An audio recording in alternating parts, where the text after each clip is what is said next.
ठीक है। तो आज हम लोग जो है वो मतलब कि क्लास नहीं करने वाले हैं। आज हम एक सिंपल सा डिस्कशन करेंगे चीज़ों को लेके। क्लास हम लोग कल से स्टार्ट करेंगे, ठीक है। तो देखो यार, सबसे या पहले मैं अपने बारे में आप लोगों को बता देता हूँ। I guess that many of you know me and many of you don't know anything about me, so let me tell you. मेरा नाम है अरुण सिंह तौहर, ठीक है। मैंने बीटेक किया है मैकेनिकल इंजीनियरिंग में ITM group of institutions Gwalior से 2012 से लेकर 2016 वाले बैच में। देन उसके बाद एक दो साल सीडीएस की प्रिपरेशन की एंड काफ़ी सारी चीज़ें साइमल्टेनियसली होती गई। तो 6 बार सीडीएस निकाले एंड 5 बार एफकेट निकाले। एफकेट 5 बार इसलिए निकाले क्योंकि 5 बार ही दिए थे। इनिशियली एफकेट मैंने दिए ही नहीं थे, लेकिन फिर बाद में जब ग्रेजुएशन हो गया, एक आध साल मेरा बीत गया, तो मेरे कुछ फ्रेंड्स ने कहा जो सर्विंग थे कि भाई एफकेट भी देना चाहिए, तो फिर मैंने एफकेट देना भी स्टार्ट किया। टोटल 11 एसएसबीज मैंने दिए हैं। स्टार्टिंग के 4 एसएसबी में मैं कॉन्फ्रेंस आउट हूँ, और उसके बाद के जितने 7 एसएसबीज हैं उसमें मैं स्क्रीन आउट, ठीक है। तो ये मत समझना कभी कि भाई मैं रिकमेंडेड हूँ, नहीं। I was never recommended, I was never medical out, not merit out. और मेरे शुरू के 4 एसएसबी रहे हैं वो वही कॉन्फ्रेंस आउट रहे। उसके बाद के सारे स्क्रीन आउट रहे हैं, यानी कि जो ग्राफ है ना वो थोड़ा उल्टा रहा है, ठीक है। अब उसके बाद में फिर मैंने जब मेरे एसएसबी खत्म होने वाले थे, then I started preparing for CAT. CAT कुछ एज सच कोई प्रिपरेशन नहीं हुआ था, but I get CAT, decent marks score कर लिए, ब्रिट्स पिलानी ज्वाइन किया। 2019 से लेकर 21 कोविड वाला आता पीरियड उसमें था, उसमें मैंने अपने एमबीए कंप्लीट किया ब्रिट्स पिलानी पिलानी कैंपस, ठीक है। Then I got placed in IT company and then something around somewhere around last year मैंने अपनी जॉब जो है वो छोड़ दी to focus on full time teaching, क्योंकि कॉर्पोरेट में यार मज़ा नहीं आ रहा था। प्लस जब मैं बच्चों को पढ़ा रहा था साइड बाई साइड, तो पढ़ाना प्लस वो जो मेरा कॉर्पोरेट वाला सिनेरियो वो आपस में बैठ नहीं रहा था, है ना। ये हो रहा था कि भाई मैं रिसर्च वर्क नहीं कर पाता। तो टीचिंग का सीधा सा मतलब होता है कि आप कंटिन्यूसली रिसर्च वर्क करके आते हैं। बच्चों को पढ़ाने से पहले 1 घंटा पहले आपको भी पढ़ना पड़ता है, तभी आप उनको इफेक्टिव तरीके से पढ़ा सकते हैं। प्लस जो भी कोर्स चेंज हो रहा है, जो भी नई चीज़ें चेंज हो रही हैं, उसके हिसाब से आप कोर्स को रिवैम्प कर सकते हैं, उसमें चेंजेस ला सकते हैं, ठीक है। तो to focus on this thing I completely left my job and right now I am teaching only. अब उसके बाद बात करते हैं इस कोर्स की। तो देखो यार, 75 डेज के अराउंड वो कोर्स है। हम लोग कल से स्टडीज जो है वो स्टार्ट कर लेंगे। हमारा आप में से कितने लोगों ने CDS 1 2024 किया था?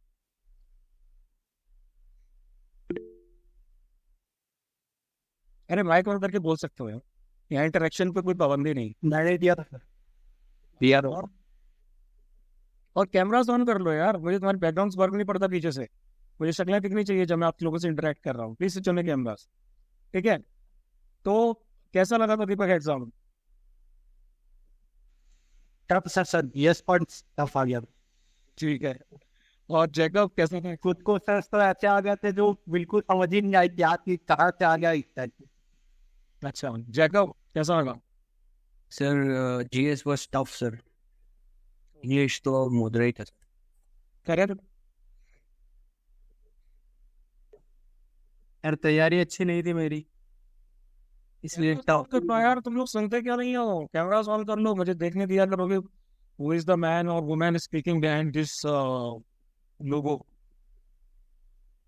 अच्छा देखो, मैं एक सीधी सी बात आपके लोगों को बताता हूँ कि CDS 1 2024 का जो पेपर आया था आपका, वो इतना ज़्यादा डिफिकल्ट नहीं था। क्यों डिफिकल्ट नहीं था? क्योंकि एक मॉडरेट लेवल के CDS पेपर की आप लोगों को आदत हो गई थी, जहाँ पर क्लास 9th और 10th के NCERT से क्वेश्चन मोस्टली आते थे, थोड़ी बहुत इधर उधर के सोर्सेज से आ जाते थे, तो हम लोग काफ़ी ज़्यादा कंफर्टेबल। लेकिन सडनली से क्या हुआ कि यूपीएससी ने सिविल सर्विसेज प्रीलिम्स को और CMPF AC के पैटर्न को फॉलो करते हुए, उस डिफिकल्टी लेवल को फॉलो करते हुए थोड़ा सा लेवल अप कर दिया, है ना। तो एकदम से सडन शॉक की तरह आया, क्योंकि यूपीएससी ने क्लास 11th और 12th के कंटेंट में से भी काफी सारे क्वेश्चंस पूछ लिए। अब अगर देखा जाए तो क्लास 11th और 12th हम सबने पास कर रखी है, किसी ने साइंस से, किसी ने आर्ट से, किसी ने किसी से, लेकिन जरूरी नहीं कि सबने सारे के सारे सब्जेक्ट्स पढ़ रखे, है ना। लेकिन फिर भी यूपीएससी आपसे एक्सपेक्ट करती है, चाहे वो सिविल सर्विसेज के बंदे हो, चाहे CMPF AC के हो, चाहे किसी के भी CDS के, उनसे एक्सपेक्ट करती है कि क्लास 11th और 12th की NCERT भी आपने अच्छे तरीके से पढ़ रखी। बिलीव मी, 90% से ज्यादा क्वेश्चन NCERT से आए, वहां से बाहर से क्वेश्चन नहीं आए, ठीक है। जितनी भी आपकी सप्लीमेंट्री बुक्स हैं, कॉम्प्लीमेंट्री बुक्स हैं, जितनी भी रेफरेंस बुक्स है आपकी, ये सारी की सारी NCERT को बेस लेके चलती। तो अगर आपने एनसीईआरटी कवर नहीं की है then you are doing a very very great mistake. सबसे पहली बात, हमारा ये जो 75 डेज का कोर्स रहेगा ये फोकस रहेगा एनसीईआरटी पे, प्लस इसमें कंटेंट और भी बहुत सारी रेफरेंस बुक्स है उनसे डाला जाएगा। जैसे कि ज्योग्राफी में हम माजिद हुसैन को रेफर करते हैं, इकोनॉमी में हम रमेश सिंह को रेफर करते हैं, पॉलिटी तो ऑलमोस्ट हम पूरी की पूरी जो है वो लक्ष्मीकांत से ही पढ़ाते हैं, है ना। साइंस भी तकरीबन हमारा जो है पूरा एनसीईआरटी पे ही फोकस रहता है, ठीक है। तो हम इस तरीके से वो कवर करते हैं। अब लास्ट टाइम तक क्या हुआ करता था कि मैं भी क्लास 9th और 10th के लेवल का एनसीईआरटी और बाकी सोर्सेज से उठा के प्रिपरेशन करवाता था, एंड डिस्पाइट ऑफ दैट बहुत सारे क्वेश्चंस आते थे। अगर करंट अफेयर्स मंथली मैगजीन की बात करूं तो जो मैं खुद प्रिपेयर करता हूँ मल्टीपल सोर्सेज से, लाइक विजन आईएएस की मैगजीन हो गई, जीके टुडे हो गया, जागरण जोश हो गया, ऐसे मल्टीपल सोर्सेज है। इन मल्टीपल सोर्सेज से मैं आइडेंटिफाई करके करंट अफेयर्स की मंथली मैगजीन्स बनाता था। तो more than 50% current affairs defence तक की मंथली मैगजीन प्लस हमारे कुछ एमसीक्यूज जो मैं देता था और कॉमन ग्रुप में शेयर करता था, वहां से डायरेक्ट आए, डायरेक्ट क्वेश्चन आए, ठीक है। और अगर अच्छा, आप में से कितने लोगों ने कल सिविल सर्विसेज के प्रीलिम्स का पेपर 1 और 2 देखा है? नहीं देखा, ठीक है। एक बहुत कॉमन सी बात है वो ये कि जो पैटर्न सबसे पहला हमारा प्रीलिम्स में दिखाई देता है वही पैटर्न हमारा सीएपीएफएसी में दिखाई देता है, और वही पैटर्न फिर जाके आपका सीडीएस और एनडीए में दिखाई देगा। मैं ये बहुत बहुत बार पहले भी रिपीट कर चुका हूँ कि भाइयों, अगर सबसे सीधी सी बात ये आती है, अगर आपको सीडीएस के पेपर के ट्रेंड्स को चेक करना है तो पहले तो आप पिछले 3-4 साल के क्वेश्चन पेपर्स को एनालिसिस करो। उसका एनालिसिस करने के बाद में दूसरी चीज जो आपको करनी होती है वो ये कि आप सीएपीएफएसी और सिविल सर्विसेज प्रीलिम्स इनके पिछले 1-2 साल के क्वेश्चन पेपर का एनालिसिस करो, क्योंकि प्रीलिम्स में जो क्वेश्चंस पूछे जाते हैं वो सीडीएस के लेवल के होते हैं मोस्टली, है ना। सीएपीएफएसी के पेपर 1 में जो क्वेश्चंस पूछे जाते हैं वो क्वेश्चंस आपके सीडीएस में भी आते हैं। ये जो चारों एग्जाम है यूपीएससी के जो डिफेंस से रिलेटेड है या फिर एडमिनिस्ट्रेटिव सर्विसेज से रिलेटेड है, आईएएस आईपीएस मतलब सिविल सर्विसेज हो गया, एनडीए हो गया, सीडीएस हो गया, सीएपीएफएसी हो गया, सबसे पहले क्वेश्चन आपके सिविल सर्विसेज प्रीलिम्स में से पूछे जाते हैं, उससे सीएपीएफएसी में आते हैं और वहां से क्वेश्चन घूम फिर के आपके फॉर अबाउट ट्विस्ट करके सीडीएस और एनडीए में भेज दिए जाते हैं। तो प्रीवियस ईयर क्वेश्चंस की हमारे पास कोई कमी नहीं। हम सीडीएस के पिछले 4-5 सालों के कर सकते हैं, हम एनडीए के पिछले 2-3 साल के उठा सकते हैं, 5 साल के आप सीएपीएफएसी के उठा लीजिए, सिविल सर्विसेज प्रीलिम्स के उठा लीजिए, ये तो हम कर ही सकते हैं। मेजर ट्रेंड आइडेंटिफिकेशन का काम आपका यहीं से होता है, ये तो आपका हो ही गया। प्लस सीटीएस की जो हमें पिछले 2-3 सालों के करने होते हैं वो तो करने होते हैं। अब सीटीएस में जीके की हम बात करें तो जीके में हमें ज्यादा पीछे नहीं जाना पड़ता, क्योंकि जीके में बहुत फ्रिक्वेंटली ट्रेंड्स चेंज होते हैं, 1 साल में 2 साल में ट्रेंड्स आपके चेंज हो जाते हैं। तो उसमें पिछले 5 सालों की आपको एनालिसिस करने की जरूरत नहीं, एनालिसिस आप पिछले 1 या 2 सालों का कीजिए, लेकिन क्वेश्चन की प्रैक्टिस आप 5 से 6 साल तक आराम से कर सकते हैं। क्वेश्चन की प्रैक्टिस में कोई पाबंदी नहीं, वो आप कर सकते हैं, ठीक है। तो ये सिनेरियो आपके दिमाग में क्लियर होना चाहिए। तो अब उसके बाद में जब सीडीएस 1 2024 में मैंने डिफिकल्टी लेवल को देखा, वैसे कोई जरूरत नहीं थी, अगर मैं चाहता तो उस चीज को उसी तरीके से कंटिन्यू करता कि भाई स्टडी मटेरियल को रिवाइव करने की कोई जरूरत नहीं, लेकिन फिर मैंने कहा नहीं यार रिक्वायरमेंट है ना, क्योंकि मैं सीएपीएफ का बैच भी ले रहा था, है ना। सीपीएफ दे दे हम वाला। रोचे प्लीज म्यूट योर माइक, ठीक है। उसके बाद सीएपीएफएसी का जो मैं बैच स्टार्ट किया तो उनको काफी अच्छे लेवल का पढ़ा रहा था। फिर मैंने सोचा कि जब इनको मैं अच्छे लेवल का पढ़ा ही रहा हूँ देन सीडीएस वाले लोगों को जो है उनको प्रीवियस लेवल पे क्यों पढ़ा। ऑब्वियसली बात है क्योंकि यूपीएससी हमारा डेवलप कर ही चुकी थी। ज्योग्राफी को छोड़ दिया जाए तो हिस्ट्री की बात करें, इकोनॉमिक्स की बात करें, पॉलिटी की इवन बात करें, और क्या बोलते हैं उसे, सब्जेक्ट का नाम भूलिए हम, ज्योग्राफी, इकोनॉमी, पॉलिटिक्स, साइंस वगैरह, इन सारे सब्जेक्ट्स की बात करें तो हमें इंडियन डेवलप हुआ था। 11th और 12th की बुक्स में से क्वेश्चंस पूछे जा रहे थे, डायरेक्ट क्वेश्चंस उठ के वहां से आ रहे थे। अब क्योंकि हम लोगों ने तो प्रैक्टिस नहीं की, क्योंकि हम लोगों ने वो एनसीईआरटी पढ़ी नहीं है, तो हमें वो लगे बहुत ज्यादा डिफिकल्ट, है ना। सबके रोने स्टार्ट हो गए कि भाई सिविल सर्विसेज के लेवल का पूछा जा रहा है, ऐसा पूछा जा रहा है, वैसा पूछा जा रहा है। लेकिन अगर देखा जाए तो उतना भी कुछ खास लेवल नहीं था। सीधी सी बात ये थी कि हमारी प्रिपरेशन जो है वो उतने अच्छे लेवल की नहीं। और अगर आप लोगों ने कल के सिविल सर्विसेज के प्रीलिम्स का क्वेश्चन पेपर आप देखेंगे, प्लस अभी हम जो कंटेंट पढ़ने जा रहे हैं, and then you will say कि भाई जो क्वेश्चंस आपके क्लास में से उठा के डायरेक्ट जो प्रीलिम्स में डाल दिए क्लास में से कहूँगा, या फिर हम उसको बोल सकते हैं कि एनसीईआरटी में से, क्योंकि पूरा कंटेंट तकरीबन 90% एनसीईआरटी बेस्ड है ना, उसी को मैं आपको अच्छे तरीके से इंटरेक्टिव वे में पढ़ाऊंगा, ठीक है। तो पूरा कंटेंट हमारा पॉलिटी का जो है वो हमारी क्लास में से आ रहा है, पूरा कंटेंट जो हमारा ज्योग्राफी का है वो भाई हमारी क्लास में से आ रहा है। अब कुछ लोग ये बोल रहे हैं कि इस बार प्रीलिम्स थोड़ा सा इजी हुआ है, अब भले ही इजी हुआ हो थोड़ा बहुत, लेकिन despite of that fact civil services prelims यानी कि सिविल सर्विसेज प्रीलिम्स है ना, वो आपका प्रीलिम्स का लेवल का ही है। तो लेवल मैच हो रहा है, सीधी सी बात है, आप लोगों को भी लेवल अप करना पड़ेगा। अब सबसे जरूरी बात 75 रन है आप लोगों के पास, आपका फोकस देखो इंग्लिश हो चुकी है, आप कहाँ से प्रिपेयर करें मुझे नहीं पता। आप में से कुछ स्टूडेंट्स हैं जो मेरे ही बैच में मैथ्स वगैरह पढ़ रहे हैं, लेकिन आप इंग्लिश कहाँ से पढ़ रहा है आई डोंट नो, और मेरा फोकस उस पर रहेगा भी नहीं, मेरा फोकस सिर्फ और सिर्फ जीके पे रहे, ठीक है। इसीलिए क्योंकि मुझे पता है कि देखो 60 से 75 डेज में अगर आप कोई बैच लेके आ रहे हो तो वो सिर्फ जीके पे फोकस है, तो इट्स ऑल राइट। अदरवाइज आप उसमें इंग्लिश और मैथ्स कंबाइन करना चाहते हो तो फिर आपको दिन में मल्टीपल क्लासेस लेनी पड़ेगी। ऐसा नहीं होगा कि भाई हम एक दिन हफ्ते में, जैसे फिर और बैच में क्या चलता है कि भाई आपकी मंडे ट्यूसडे वेडनेसडे को जीके की क्लास चलती है, and then Thursday and Friday को आपकी जो है इंग्लिश की क्लास चलती है। 2 डेज ऑफ रहता है, उसमें बच्चे अपनी सेल्फ स्टडी करते हैं, and then we start back from Monday. जबकि जो मैथ्स की क्लास है तो वो मंडे से लेकर सैटरडे तक चलती है आपकी 5:30 PM, ठीक है। तो इंग्लिश का बैच लाने, सॉरी इंग्लिश का बैच इसीलिए नहीं लेके आया मैं क्योंकि इंग्लिश की ज़्यादातर इतनी ज़्यादा जरूरत पड़ती नहीं। जीके स्पेसिफिक बैच है, 75 पेज में हम अच्छे से कवर कर लेंगे, रिवीजन भी हो जाएगा, सब कुछ हो जाएगा। मैथ्स का बैच स्टार्ट करने का सोचा था, बट अगेन मैथ्स का बैच अगर स्टार्ट करते तो 75 पेज में इफेक्टिव तरीके से वो प्लान नहीं हो पाता।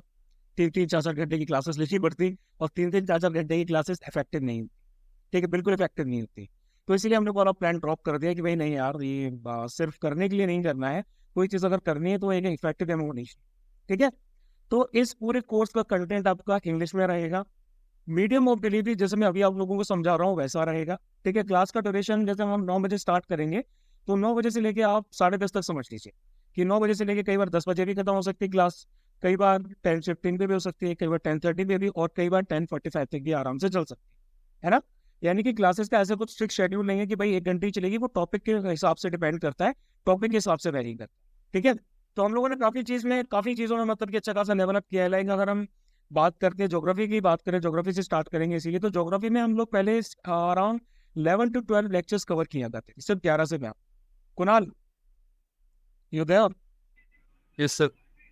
हाँ कुणाल, तो कितने लेक्चर्स हमारे पहले कवर होते थे? सर मतलब एवरेज मान के चलो में 12-13। हाँ इतने होते थे ना। इस बार हमारे अराउंड 25 लेक्चर्स हैं ज्योग्राफी में। सिर्फ जियोमॉर्फोलॉजी को ही देखा जाए तो उसके ऊपर 5 लेक्चर कंसंट्रेटेड हैं, क्लाइमेटोलॉजी पर 4 लेक्चर्स कंसंट्रेटेड हैं, ओशनोग्राफी पर 2 हैं। फिर हमारे बहुत सारे कंपोनेंट्स भी मैंने जोड़े हैं। बहुत मतलब कि मजा आएगा तुम लोगों को, मतलब तुम लोग जैसे जैसे पढ़ते जाओगे ना वैसे वैसे तुम्हें समझ में आएगा कि भाई हाँ एग्जैक्टली है क्या, ठीक है। इसीलिए सिविल सर्विसेज का पेपर जो है वो मैं शेयर कर दूंगा ग्रुप में, आप लोग उसको भी एनालाइज करो, और बाकी चीजें साइमल्टेनियसली हम लोग करते जाएंगे। थोड़ा सा आप लोगों को फास्ट पेस रहना पड़ेगा क्योंकि मंडे से लेकर सैटरडे तक हमारी क्लास रहेगी। क्लासेस लाइव होंगी, आप सबको पता है। रिकॉर्डेड क्लास होने के जस्ट बाद आपको प्रोवाइड करवा दी जाएगी, लेकिन रिकॉर्डेड क्लास के भरोसे मत बैठ। रिकॉर्डेड क्लास के भरोसे बैठोगे, अगर मान लीजिए आपने हफ्ते में 2-3 क्लासें मिस कर दी हैं तो वीकेंड पे यानी कि संडे के दिन आपका कंटेंट हो जाएगा 6 से 7 घंटे का आराम से। 6 से 7 घंटे अगर संडे देखने बैठोगे तो मुझे ख्याल से नहीं देख पाओगे। और ये मैं 2 से 3 क्लासेस की बात कर, अगर पूरी क्लासेस मिस कर दी है तो आपका जो कंटेंट है वो 15 से 20 घंटे का आराम से हो जाएगा। 15 से 20 घंटा आप संडे नहीं दे पाओ, इसीलिए एक भी क्लास मिस मत होने दें, एक भी क्लास मिस नहीं होने दें। क्लास मिस हो रही है तो उसको उसी दिन कवर कीजिए। कोई भी डाउट आ रहा है क्लास में पूछिए, मुझे रोक के पूछिए। क्लास के एंड में हम थोड़ा जनरल डिस्कशन करते हैं, जनरल डिस्कशन में मैं थोड़ा ज्ञान व्यान भी दे देता हूँ। उसके लिए अगर आपको रुकना है तो आप रुक सकते हैं, अगर आपको नहीं रुकना है तो फिर आप क्लास लीव कर सकते हैं, है ना। क्लास के पीछे किसी भी तरह का कोई टाइम पास नहीं होगा, मैं आपको सिर्फ पढ़ाऊंगा, मैं आप लोगों का एंटरटेनमेंट नहीं करूंगा, ठीक है। मैं एक टीचर हूँ तो मेरा काम सिर्फ पढ़ाने का है। किससे कहानियाँ, बातें, गॉसिप्स वगैरह वो सब हमारा पूरा क्लास का, जैसे हमने पूरा 1-1.5 घंटा क्लास कवर करें उसके बाद में हम डिस्कशन करेंगे जैसे अभी कर रहे हैं। तो उस टाइम पे भाई किसी को अगर उसको पार्टिसिपेट करना है तो वही रुको, जिसको नहीं करना है तो देखेंगे। सिंपल सी चीज़ है, क्लास के पीछे कोई आपका इंटरप्शन नहीं होगा, कोई वो नहीं होगा। आप लेकिन डाउट्स कितनी बार भी पूछ सकते हैं, एंड इवन आई इंकरेज आप ग्रुप्स में डिस्कशन कीजिए, आप मुझसे डाउट्स पूछिए, जितनी बार आपको पूछना है पूछिए। अगर आप नहीं पूछेंगे, अगर आप शाय फील करेंगे, then believe me you are not going to clear this course, ठीक है। आपने फीस पे की है मेरे टाइम के लिए, बट आप लोगों को एफर्ट देना पड़ेगा, आप लोगों को डिसिप्लिन रहना पड़ेगा, आपको कंसिस्टेंटली आना पड़ेगा, ठीक है। मैं डंडा मार के किसी को पीछे नहीं भगाऊंगा कि भाई आओ क्लास अटेंड करो, ऐसा करो वैसा करो, it's totally up to you. ये आप लोगों को करना ही पड़ेगा, है ना। तो ये चीज़ आप लोगों को करनी है। इसमें मतलब कि I believe that you people are आप समझदार हैं आप लोग, ठीक है। तो आप लोग समझदार रहे तो फिर इसमें मैं ग्रेजुएट लेवल के बंदे हैं, मैं आप लोगों को बहुत ज़्यादा एक्सप्लेन करने की नीड नहीं समझता। ऑफिसर्स एंट्री के लिए आप लोग एम कर रहे हैं, एक मैच्योर अंडरस्टैंडिंग आपके दिमाग में ऑलरेडी है कि भाई आपको कैसे बिहेव करना है, कैसे एक्ट करना है, ठीक है। और सबसे बड़ी बात, Yes, इंस्ट्रक्शंस को फॉलो कीजिए।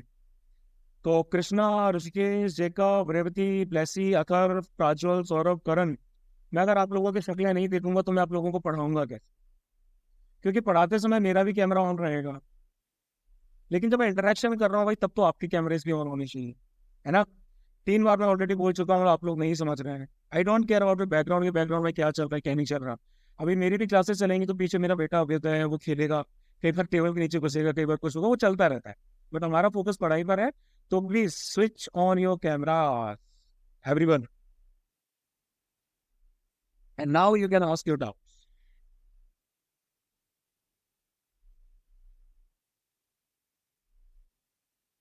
पूछिए भाई। क्लासेस यही गूगल मीट पे होंगी। बिल्कुल, क्लासेस गूगल मीट पे होंगी। और क्लासेस करने का मैं आपको पूरा तरीका बता देता हूँ। क्लास खत्म होने के बाद में क्लास रिकॉर्ड की जाएगी, ड्राइव पर अपलोड की जाएगी। आप लोगों ने रीजन पे फी पेमेंट करते हुए जो भी मेल आईडी मेरे साथ शेयर की थी, उन मेल आईडीज को एक बार क्रॉस चेक कर लेना। अगर उसमें कोई गलती है या फिर आपको बदलनी है तो आज ही आज मुझे बता दें, क्योंकि मैं आप लोगों को बनाऊंगा एक गूगल ग्रुप। उस गूगल ग्रुप में मैं आप सब लोगों को ऐड करूंगा। आप लोगों को एक मेल आएगा कि आप लोग गूगल ग्रुप में ऐड हो चुके हैं। और गूगल ग्रुप में ऐड होने के बाद मेल आपका प्राइमरी फोल्डर में भी जा सकता है, या फिर हो सकता है स्पैम फोल्डर में भी जा सकता है, आप लोग उसको देख लेना। उसके बाद जब मैं क्लास की रिकॉर्डिंग शेयर करूंगा किया करूंगा डेली क्लास की रिकॉर्डिंग और स्लाइड्स, तो उसी गूगल ग्रुप पे आपको मेल आ जाया करेगा कि फलानी क्लास की रिकॉर्डिंग आपके पास आ चुकी है ना। उसके बाद क्या होगा, उसके बाद उस रिकॉर्डिंग को आप देख सकते हैं कितनी बार भी, जो भी आपको देखना है। एंड हाँ, प्लस आप लोगों को एक मेल भी आए, एक दूसरा मेल आएगा, उसमें इनवाइट का मेल होगा। उसमें क्या होगा कि मैं आपको एक इनवाइट भेजूंगा, गूगल इनविटेशन भेजूंगा। उसमें डेली हमारी क्लास का 9 बजे का शेड्यूल रहेगा, ठीक है? उस इनविटेशन को आप लोग एक्सेप्ट करेंगे। जब आप उसको एक्सेप्ट करेंगे तो आपका जो गूगल कैलेंडर है उसमें ऑटोमेटिकली वो शेड्यूल ऐड हो जाए, ठीक है? जो भी आपने इन गूगल अकाउंट में से शेयर किया है मेल आईडी, उसी गूगल अकाउंट में इनविटेशन आएगा आपका, उसको एक्सेप्ट करेंगे तो उसके साथ अटैच्ड हो जाएगा। फिर आपको डेली क्लासेस करने के लिए कुछ नहीं करना, आप अपने ब्राउजर पे जाएंगे, गूगल मीट पे क्लिक करेंगे, सामने लिखा होगा level up GK class of CDS 2 2020। आप क्लिक करेंगे और आप डायरेक्ट क्लास में एंटर कर जाएंगे, ठीक है? या फिर आप क्या कर सकते हैं, या फिर आप सिंपली अपने शेड्यूल में जाएंगे, कैलेंडर पे क्लिक करेंगे, आपके कैलेंडर में ऑलरेडी शेड्यूल ऐड होगा, आप क्लिक करेंगे join the Google meeting and आप उसको ज्वाइन कर लेंगे, ठीक है? ये सिंपल सा प्रोसेस होगा। इसमें कोई मेरे ख्याल से आप लोगों ने अगर ग्रेजुएशन के टाइम में ऑनलाइन क्लासेस ली होंगी तो कुछ इसी तरह का प्रोसेस रहता हो, है ना? तो ये सिंपल सा प्रोसेस है। एंड हाँ, पूछिए और कोई सवाल है आप लोगों का तो। Good morning sir. हमारी सौरभ, यूट्यूब पे आपके वो इंग्लिश के लेक्चर्स आते थे, तो आने वाले टाइम पे और भी आएंगे क्या दूसरे इसके? पूरा कंटेंट तो मेरे ख्याल से नहीं आ पाएगा सौरभ, लेकिन सिलेक्टेड कंटेंट जो है हमारा वो कैब से रिलेटेड है, बाकी कुछ पार्ट से रिलेटेड है, वो मैं पीरियडिकली डालता रहता हूँ। तो दैट यू कैन एक्सपेक्ट, वो तो आता ही रहता है। हाँ सर, क्योंकि मैं सर पिछले बैच में भी था आपके, और अभी मैंने सिर्फ जीके का कोर्स लिया है, so I am relying on your previous contents. मैं मतलब रिकॉर्डेड लेक्चर्स ही बार बार देख। इंग्लिश का इतना ज़्यादा चेंज नहीं हुआ है सर, इंग्लिश का कुछ खास चेंज नहीं हुआ है। जीके में टोटली रिवैम्प हुआ है। इंग्लिश में तो ऐसे सच कुछ खास चेंज नहीं हुआ है। हाँ, प्रैक्टिस क्वेश्चन थोड़े बढ़ गए हैं। प्रीवियस ईयर क्वेश्चंस जो है वो मैंने 2014 से उसमें लिए हैं प्रैक्टिस के लिए। पहले 2014 के तक हम लोग नहीं जाते थे, लेकिन अभी मैंने पूरा का पूरा वहाँ से कंटेंट दिया है प्रैक्टिस के लिए। और एसबी ऑप्शन का भी थोड़ा बहुत कंटेंट ऐड हुआ है, यानी कि प्रैक्टिस मटेरियल ज़्यादा ऐड हुआ है। कंसेप्चुअल चीज़ें तो आपकी जो है वो उतनी ही है। वही है। अभी इंग्लिश में ऐसा कुछ चेंज नहीं होता। नाउन में क्या चेंज होगा, प्रोनाउन में क्या चेंज होगा, ग्रामर में, वोकैब में, एवरीथिंग में क्या चेंज होगा। एक दो सेक्शन अप एंड डाउन होते रहते हैं तो वो आपके ऐड और उनका वो चलता रहता है, बट उतना कुछ खास चेंज नहीं है। यस, ठीक है। बस वही था sir, thank you. Revati and Prajwal, Priyanka, Nohar, Saurabh, क्या इनविटेशन तुम लोगों को यार? Good morning sir. क्यों नहीं हो रहे तुम लोगों के कैमरे और? भाई पहली बार क्लास कर रहे हो तो मुझे शक्लें तो देखने दो। कितनी बार बोलना पड़ता है तुम लोगों से? मुझे देखने दो कि एक्चुअली मैं किसको पढ़ाने जा रहा हूँ। अगर आप लोग ऐसे बात नहीं मानोगे तो यार कैसे काम चलेगा? ठीक है। रेवती, सौरभ भाई, Prajwal, Priyanka, please switch on. आगे नहीं बढ़ूंगा मैं इससे पहले। तो भाई प्राज्वल, एक बार में क्यों नहीं सुनते हैं? रेवती, यूट्यूब। सर वो एक क्वेश्चन भी था सर, वो इस बैच में क्वेश्चन तो बाद में था, लेकिन पहले बात क्यों नहीं सुनते यार? मैं 10 बार बोल चुका हूँ कि कैमरे ऑन करो। Sorry sir. Priyanka, Priyanka, am I audible to you? Priyanka पता नहीं शायद गायब हो गई। हाँ प्रात बोलिए। तो इस बैच में टेस्ट कितने फ्रिक्वेंटली होंगे? टेस्ट हमारे कुछ क्वेश्चन हम लोग रखेंगे, लेकिन हमारा फोकस रहेगा एमसीक्यू क्वेश्चन सॉल्विंग। ठीक है, मैं आपको शीट्स दूंगा कुछ, वो शीट्स आप लोग अपने फ्री टाइम में जब भी आपको लगता है आप कर सकते हैं। उसके अपार्ट हम लोग जो है कुछ क्वेश्चन सॉल्विंग करेंगे लाइव क्लास में, तो वो क्वेश्चन सॉल्विंग वगैरह है वो भी हमारे होने वाली है। ठीक है, टेस्ट जो है उसका एक फुल प्रूफ मेथड नहीं है मेरे पास, मतलब मैं गूगल फॉर्म्स वगैरह यूज करता हूँ क्विज़ेस वगैरह के लिए, लेकिन वो इतना इफेक्टिव नहीं लगता मुझे। ठीक है, तो मैं आप लोगों के डिस्क्रिप्शन पे ये चीज़ छोड़ दूंगा कि आप लोग जो है इसमें ज़्यादा से ज़्यादा एमसीक्यूज की जो मैं मल्टीपल शीट्स आप लोगों को दूंगा, आप लोग उनको प्रैक्टिस करेंगे। लाइक बहुत सारे क्वेश्चंस हो जाएंगे आपके पास, उनके क्वेश्चंस प्लस उनके एक्सप्लेनेशन, वो बहुत सारा आपके पास कंटेंट हो जाए। ठीक है, मतलब सीधी सी बात है कि इस कोर्स में आप लैग करना नहीं अफोर्ड कर सकते।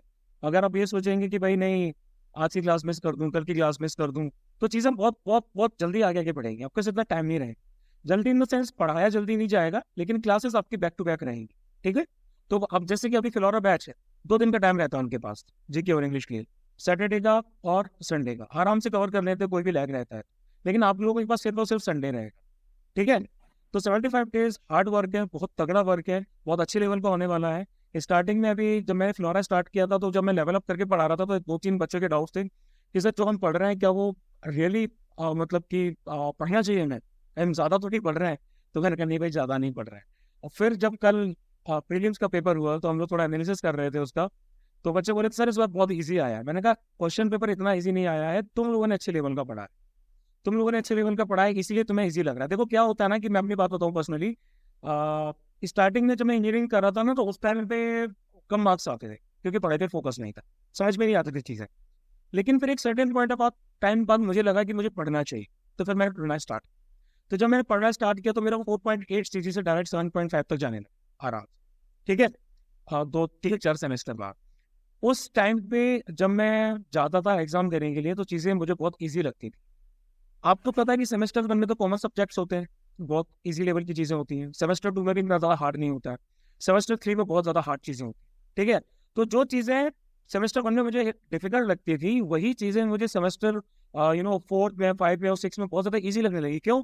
क्योंकि मैं काफ़ी इफेक्टिव तरीके से पढ़ के जाता, बढ़िया तरीके से पढ़ के जाता था। फिर मुझे नहीं लगता था कि भाई मैं क्या लिखूँ, क्योंकि दिमाग में सारी चीज़ें घूम रही होती थी, भाई ये करना है, ये करना है।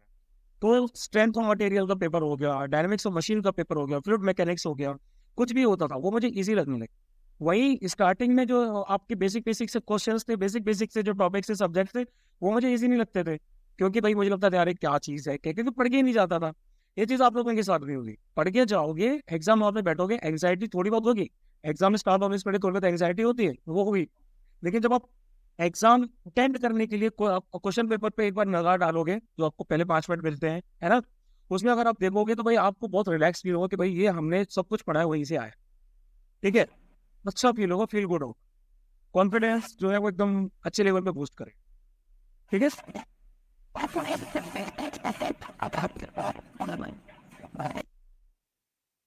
और मुझे भाई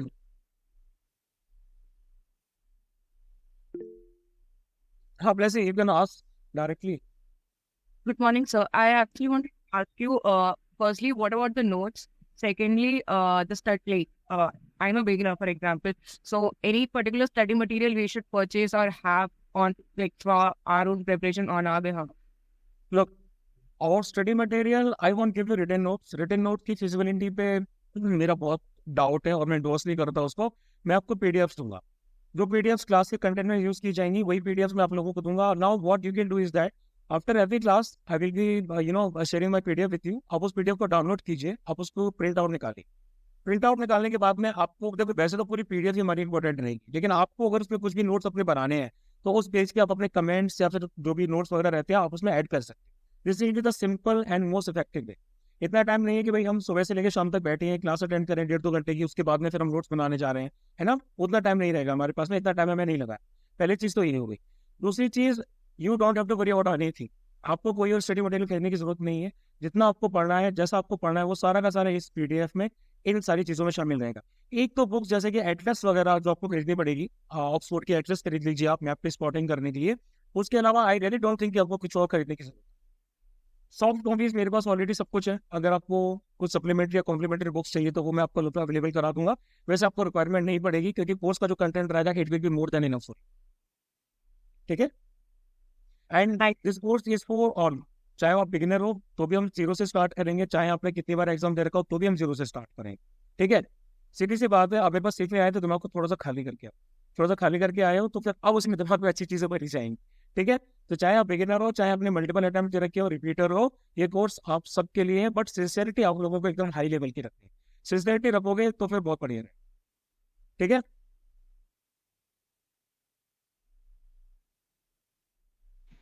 सर यस दीपक। सर करेंट अफेयर्स का कितने पहले का करेंगे, कुछ आइडिया बताएंगे? करंट अफेयर हम इंडोर्स करता हूँ मैं 12 महीने पहले का। आपने जगह जगह भी 6 महीने का लिखना होगा, कोई 3-4 महीने का भी बताता है।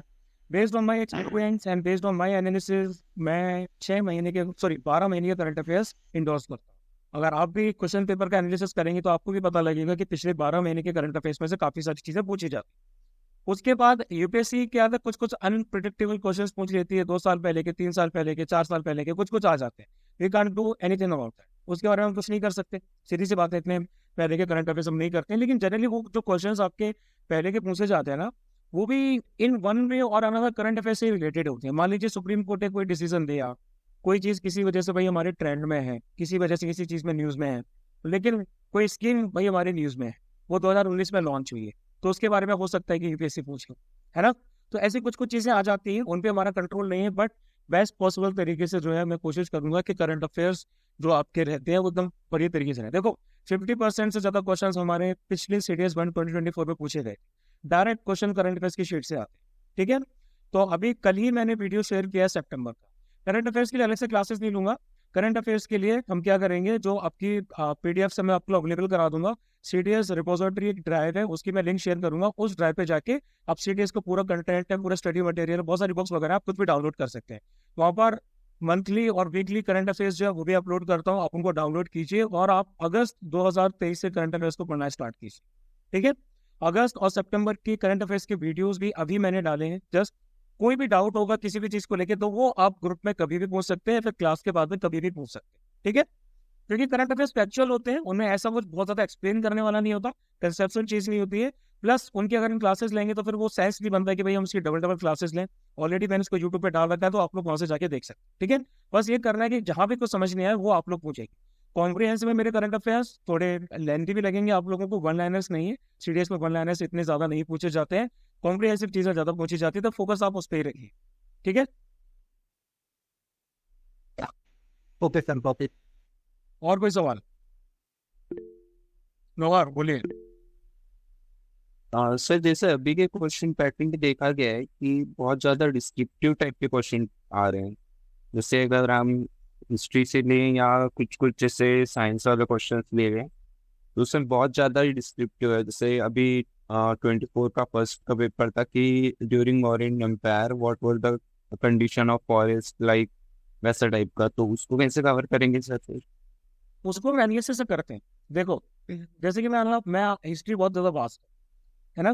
हिस्ट्री को हम सोचें कि अगर हम सिविल सर्विसेज के लेवल का पढ़ें, जैसे कोई अपना मेंस के सब्जेक्ट पे हिस्ट्री लेता है तो वो बहुत ज़्यादा डेप्थ में जाता है ना। लेकिन हम उसमें लेवल का तो पढ़ेंगे नहीं, सीधी सी बात है, बहुत ज़्यादा हो जाता है। हम एक कंसाइज सिलेबस पढ़ेंगे हिस्ट्री का। अब उस कंसाइज सिलेबस में क्या होता है कि हम सारे मेजर एलिमेंट्स और बहुत सारे माइनर एलिमेंट्स को कवर करके चलते हैं। क्या होता है कि आपको एक थोड़ी सी अंडरस्टैंडिंग बनानी पड़ती है हिस्ट्री के पर्सपेक्टिव में। अगर जैसे कि मैं आपको मौर्यन एम्पायर के बारे में पढ़ा रहा हूँ, तो मौर्यन एम्पायर में सीधी सी बात है, मैं आपको उनका एडमिनिस्ट्रेशन पढ़ाऊंगा, मैं वहाँ की जो पॉलिटी है उसके बारे में पढ़ाऊंगा, मैं उनकी मिलिट्री के बारे में पढ़ाऊंगा, मैं ट्रेड एंड कॉमर्स की बात करूंगा, मैं आर्ट एंड आर्किटेक्चर और लिटरेचर की बात करूंगा। तो ये जो सारे एविडेंसेस हैं, ये जो सारे एलिमेंट्स जो इनको पढ़ते हैं तो हमारी ग्रेटर अंडरस्टैंडिंग बन जाती है उस पूरे एम्पायर है, डायनेस्टी या फिर उस पूरे एरा की, है ना। तो जब हमारी अंडरस्टैंडिंग ऐसे बनती है ना, तो फिर हम एक बेस्ट गेस वर्क कर सकते हैं ऐसे क्वेश्चंस पे, ऐसे क्वेश्चंस जो कि हमने नहीं पढ़े हैं। क्योंकि हिस्ट्री में डेफिनेट सी चीज़ है कि भाई हर जो चीज़ हमने पढ़ी है उसमें से ज़्यादातर नहीं आता है ना। सीधी सी बात, I will be upfront about it, ज़्यादातर नहीं आता है। कई बार यूपीएससी इधर उधर से क्वेश्चंस डाल देती है। लेकिन अगर पूरा एक क्वेश्चन है, उस क्वेश्चन में 3 स्टेटमेंट दे रखे, तो उस 3 में से एक स्टेटमेंट पक्का ऐसा होगा जो हमने पढ़ा होगा, तकरीबन ऐसा रहेगा। उस एक स्टेटमेंट की बेसिस पे हम अच्छा खासा गेस वर्क कर सकते हैं, चीज़ों को कनेक्ट कर सकते हैं। लाइक फॉरेस्ट ड्वेलर्स की बात कर रहे हैं, तो जब फॉरेस्ट ड्वेलर्स की बात कर रहे हैं तो जैसे मेगास्थनीज ने इंडिका लिखी, तो मेगास्थनीज ने इंडिका में बहुत सारी सोसाइटीज का वर्णन किया जो मौर्य नेपाल के टाइम में थी। उस टाइम पे उसने फॉरेस्ट ड्वेलर्स के बारे में भी थोड़ा बहुत लिखा है, चांडाल्स के बारे में भी थोड़ा लिखा है, दासों के बारे में भी लिखा है, पूरे मर्चेंट्स के बारे में भी लिखा है। तो थोड़े थोड़े एलिमेंट उसके आ जाते हैं, उसकी बेसिस पे हम अपनी अंडरस्टैंडिंग को डेवलप कर सकते हैं। प्लस आपको इतने सारे क्वेश्चंस दूंगा मैं करने के लिए कि जो चीजें हम कवर नहीं कर पा रहे हैं मेन सिलेबस में, थ्योरेटिकल में, वो हमारी क्वेश्चंस के थ्रू कवर हो जाएगी। यानी कि जो गैप्स हमारी क्रिएट हो रहे हैं ना, वो क्वेश्चंस के थ्रू फुलफिल हो जाएगी। ठीक है। Yes sir. और सर ये पूछ रहा था मैं कि जैसे लास्ट कुछ पेपर में ऐसा रहता था कि हम विद करंट अफेयर ये प्रेडिक्ट कर सकते थे कि यहाँ से क्वेश्चंस आ रहे हैं। सर ऐसा कुछ करंट अफेयर्स हम इस बार कर सकते हैं? देखो, प्रेडिक्ट करने का सीधा सा मतलब ये है ना कि मैं मतलब कि मैंने जितने बार सीरियस निकाले फिर पढ़ाना उड़ाना स्टार्ट किया, तो एक अंदर से सिक्स सेंस टाइप का डेवलप हो गया कि भाई ये करंट अफेयर इंपॉर्टेंट है ना। समझ में आ जाता है कि भाई महीने में अगर 150 करंट अफेयर्स है तो 150 में से 70-75 करंट अफेयर्स हैं, ये हमारे यूपीएससी में आ सकते हैं। कई बार ऐसा भी होता है कि उसके बाहर भी यूपीएससी पूछ लेती है, लेकिन एक सिक्स सेंस टाइप का है जो कि काफी अच्छे तरीके से काम करता है। लेकिन अगर मैं ये कहूँ कि मैं ये क्लेम करूँ कि भाई ये 250 करंट अफेयर्स है, इनमें से ही आएगा, तो वो गलत होगा। ठीक है।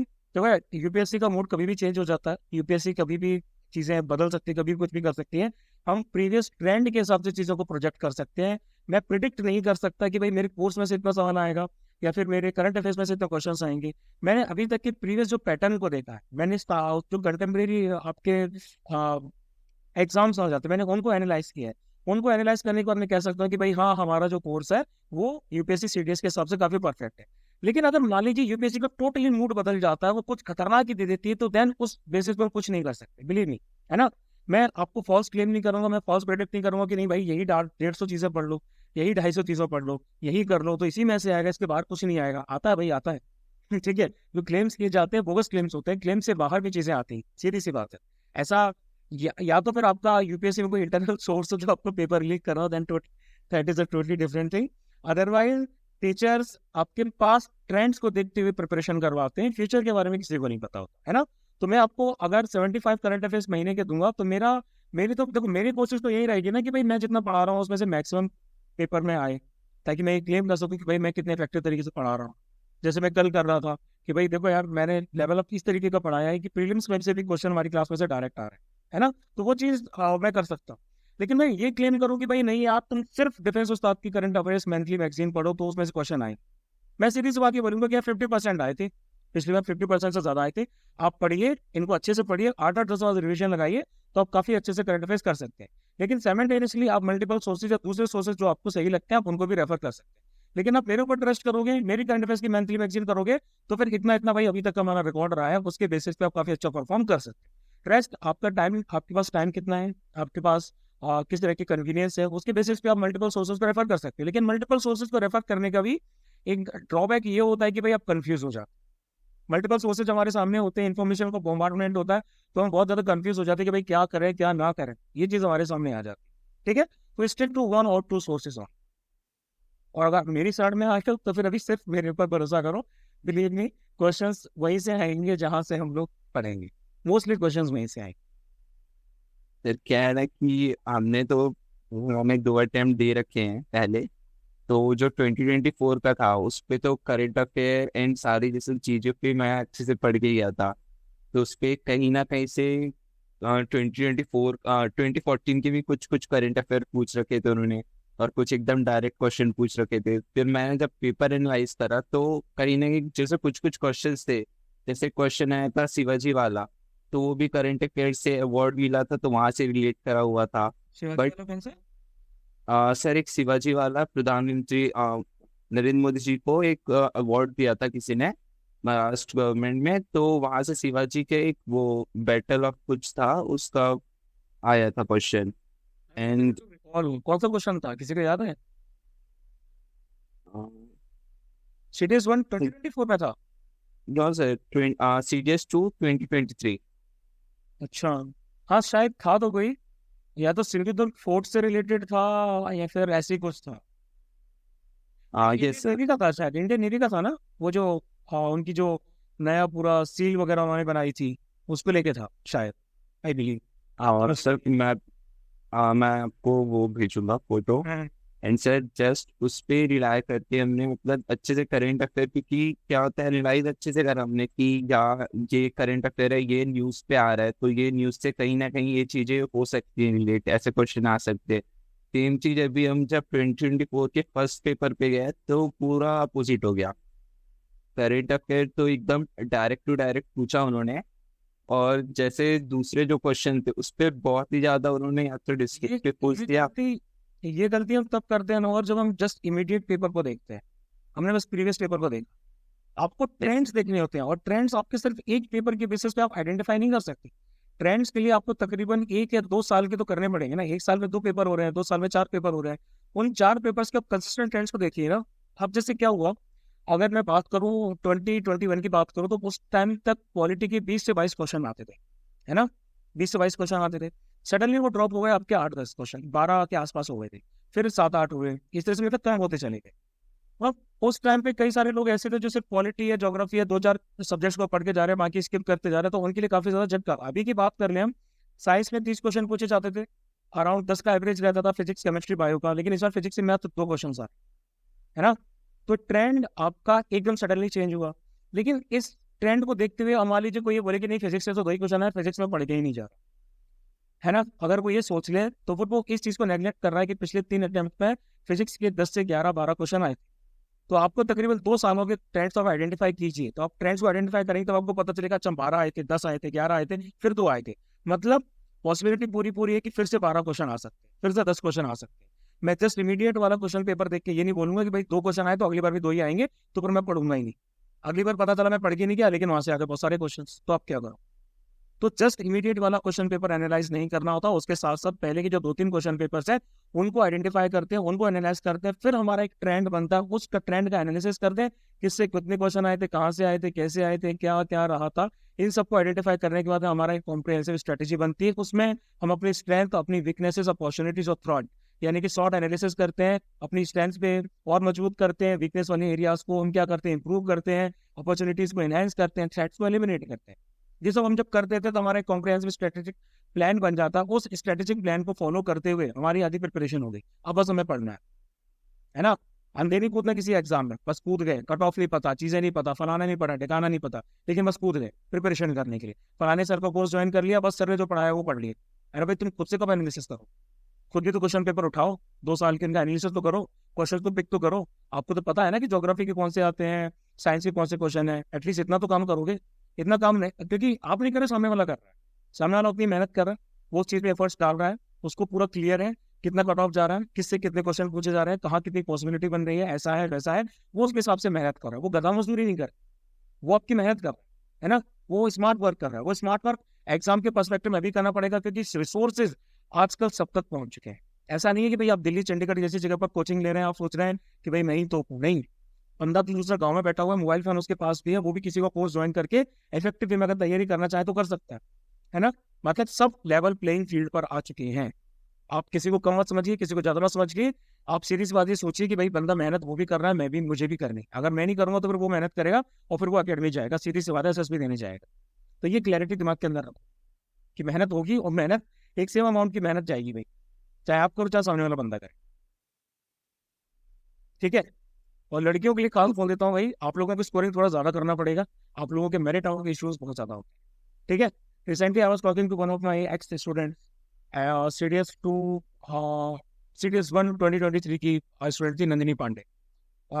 शी गॉट रिकमेंडेड, ठीक है, सीडीएस क्लियर हुआ, रिकमेंडेड भी हो गई, बट मेरिट में जो है उसका क्या बोलते हैं थोड़ा कम आया, अराउंड 50+ रैंक आई, 52 की रैंक आई, 17 वैकेंसीज थी। While we both were expecting कि उसका जो है वो आएगा ही आएगा। फिर बाद में जब मार्क्स वगैरह डिस्क्लोज हुए तो फिर उसने देखा कि उसके जो मार्क्स है सीडीएस में कम थे। फिर उसने मुझसे बोला कि सर मुझे और ज़्यादा क्लासेस अटेंड करनी चाहिए, मुझे और ज़्यादा फोकस देना चाहिए था। इंग्लिश में जो आपने मुझसे बोला था कि 60 से लेके 80 मार्क्स को मैं स्ट्रेच लाना चाहिए था, वो मैं नहीं कर पाई, मुझे करना चाहिए, क्योंकि मेरे एसएसबी के नंबर अच्छे थे, लेकिन सीडीएस के नंबर जो हैं वो मेरे थोड़े कम रह गए। 125 अराउंड मेरे अगर आ जाते तो मेरा अच्छा सा हो जाता, लेकिन मेरे 110 आए, है ना। तो वो जो मार्क्स आपने बोले थे वो इंग्लिश में आराम से, अगर मैं थोड़ा सा एफर्ट से डालती तो इंग्लिश में मेरे 65 अराउंड के मार्क्स, 70 मार्क्स ऐसे कुछ थे, वो उसके आराम से 90+ आराम से चले जाते, और सेम चीज़ उसकी जीके में भी हो जाती। लेकिन उसने क्या किया, क्योंकि जॉब भी कर रही थी साथ में, तो जॉब भी चल रहा था उसका, तो फिर वो क्लासेस का अटेंड करती थी, एमसीक्यूज वाले लेकिन सारे करती थी, एमसीक्यूज वाले सारे की, तो उसके बेसिस पे उसका काफी अच्छा गया। लेकिन अगर वो क्लासेस भी रेगुलरली करती तो फिर उसका और अच्छा जाता। तो वो रिग्रेट उसको अभी तक है। ये रिग्रेट आप में से किसी को नहीं होना चाहिए। लड़कों को इसलिए नहीं बोलूंगा क्योंकि आप लोग मेरिट आउट वैसे नहीं होते, ठीक है, लेकिन फिर भी यार स्कोर करो मैक्स में, जितना ज्यादा कर सकते हो उतना ज्यादा स्कोर करो, अच्छी बात रहेगी, अच्छा लगेगा, अच्छा फील, ठीक है। तो कल सुबह 9 बजे से क्लास हमारी स्टार्ट हो जाएगी, please be on time, NSS है कि क्लासेस मिस मत करो, ठीक है, जितने लोग अभी हो उतने ही क्लासेस अटेंड करो, क्लासेस मिस किसी भी रीजन की वजह से मत करो यार, क्लासेस मिस करोगे आप लोगों को बहुत बहुत बड़ा घाटा है, पैसे दे रहे हो, टाइम दे रहे हो, make full benefit of that, ठीक है। और कोई समस्या? सो कल से फिर कौन से सब्जेक्ट से स्टार्ट करेंगे? कल से हम ज्योग्राफी से स्टार्ट करेंगे, जो थोड़े हमारे हार्ड सब्जेक्ट्स हैं उनको पिक करेंगे, कंसेप्चुअल स्टडीज ज्योग्राफी में काफ़ी ज़्यादा है, ज्योग्राफी को करने के बाद में हम लोग इकोनॉमिक्स पिक करेंगे, and then polity history science में से हम कुछ भी पिक कर सकते हैं, ठीक है। साइमल्टेनियसली आप लोगों को करंट अफेयर्स का रिवीजन अभी से स्टार्ट कर देना है। अगस्त 2023 से करंट अफेयर्स की जो मैगजीन्स हैं उनको उठाइए, 8-8 10 बार रिवीजन लगाइए, यूट्यूब पे जो वीडियो डाला है उस पर एक्सप्लेनेशन देख लीजिए, कोई डाउट आ रहा है तो आप क्लास में मुझसे पूछिए, ठीक। Yes sir. ठीक है, फिर इसकी रिकॉर्डिंग मैं आप लोगों के साथ शेयर कर दूंगा, अगर किसी को चाहिए हो तो क्लास की ये ओपन रहेगी। कल से आप लोगों का जो है पूरा ग्रुप वाला सिस्टम हो जाएगा, सारी इन्फॉर्मेशन मैं आप लोगों को बता चुका हूँ, फिर भी कोई डाउट आता है तो आप लोग मुझसे ग्रुप में पूछ सकते हैं, ठीक है। ओके ठीक है मित्रों, फिर जय हिंद टू यू ऑल, मिलते हैं कल। थैंक्स। ओके सर, जय। Thanks.